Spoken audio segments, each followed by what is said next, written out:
Thank you so much for staying with us. Politics Today live on Channels Television from our global headquarters in Lagos. Many Nigerian workers, it's a celebration of the Workers' Day and they're celebrating today. But it looks like there is little or nothing to celebrate considering the fact that so many of them may not be able to afford 3 square meal. In fact, no square meal at all because they cannot get their salaries from their state government. Some of the state governments are owing 3 months in the least. Some states are owing up to 6 months in salaries and wages of their workers. So where do we go? The workers need help. Even their government need bigger help from the federal government, who is saying that it needs help to make sure it can finance its structure. It looks like the nation is in dire need of help. Where do we go from here? The states look insolvent. Mr. Odumakin has said, this is like a terminal problem. Then how do we solve it? Let me come back to you. These kind of problems that we've talked about in conferences at several fora on which way to go. I remember there was a 2014 confab where all of these crises was put on the table and was dissected to be discussed. And there were recommendations, far-reaching recommendations, over 600 recommendations that were made, out of which were some of these issues that will solve this problem permanently. But where do we go from here now? Well, like Mr. Akwedeye said, that what we are doing now are just mere palliatives, trying to skate around the issues without trying to solve them. In 2014 National Conference, many of these issues were addressed holistically and solutions provided. For instance, the revenue formula, we treated in favor of the federation units as against what currently operates. That states will have more funds than the federal government. Because when you look at it really, the reason why we have more corruption at the center today is that there is so much just locked there with little responsibility. So we alter that.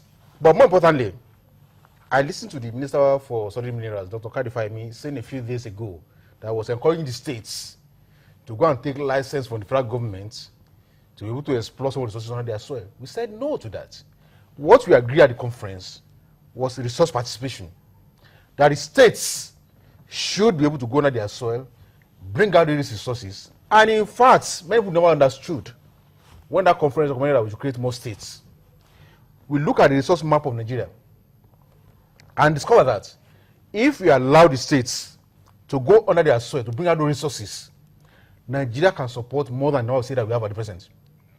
But under these current arrangements, we cannot get out of this bind that we are. And if care is not taken, Sheon, we are going to get to the point where we just discover that some governors start to flee their states. Because it's getting there now. When they are not able to pay their workers. When we begin to ambush them. Do you know that some months back in this, about 2 years ago in this country, when you are going on the road, we hear siren blowing and the rest. Do you hear the siren blowing these days? When the governors are passing out, they want them to know they're passing. So the fanfare is reducing. It's reducing gradually. Gradually. And in any case, but the executive office and the legislative office are still very juicy. Oh, they are still making their money, but not as it was. An interesting thing that has also come out of it is that most of the brokers are set up in the state. We don't need them. I know because of this situation now, there are states now that have not had commissioners for 2 years, for 1 year. And yet, you may not even know any difference in what they are doing before and what they are doing now.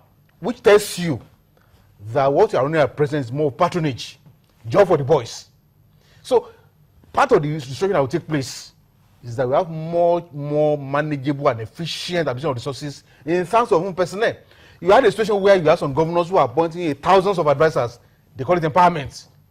When oil was said at $140 a barrel, that's no longer so now. So, but to get out of this problem at this stage now, we must go back to the 2014 National Conference report. Because that report addressed all these issues holistically. And those over 600 resolutions, in them. You have worked with the current president as a spokesperson to him. Yes. Does he look like the kind of person that can pick that document up and work on it? Well, I think what's required is the political will.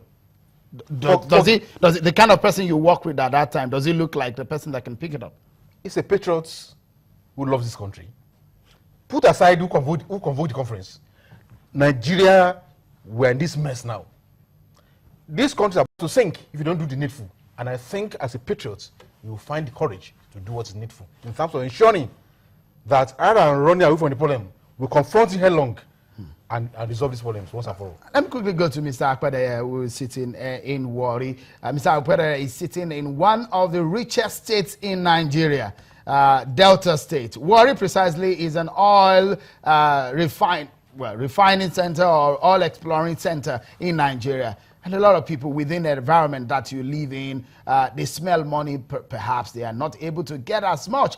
But one would be wondering, where do we go from here? Oil may not be as attractive as it is, but again, the Confab report, is it something you think legally we can approach or we can explore and use in solving our problems as it stands?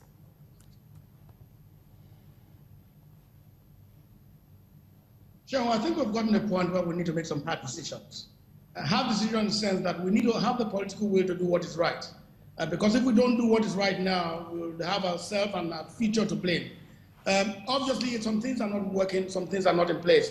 And when something is not working and not properly done, then you must tweak it to work right.